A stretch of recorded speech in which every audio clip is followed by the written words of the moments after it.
Pasintabi naman ho sa mga nanananghalian, agnas na ang katawan ng isang babae nang matagpuan ng mag-asawa sa masukal na bahagi ng barangay Payangan sa Dinalupihan, Bataan. Agad namang rumesponde ang mga otoridad upang alamin ang pagkakakilanlan nito at ang kanyang posibleng dahilan ng pagkasawi. Mula sa Bataan, magbabalita si Danny Gumilang.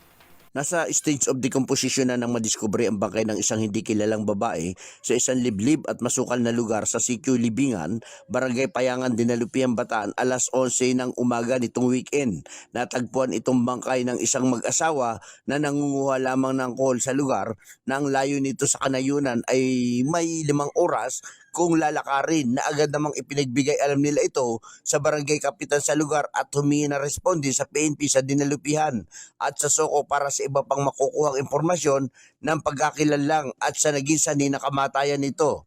Nakahandusay ito sa kagubatan ng matagpuan. Pansamantalang inilagak itong bangkay sa Payangan Public Cemetery. Sa mga nawawalan na kaanak, makipag-ugnayan lamang sa Dinalupihan PNP para sa iba pang impormasyon at detalye.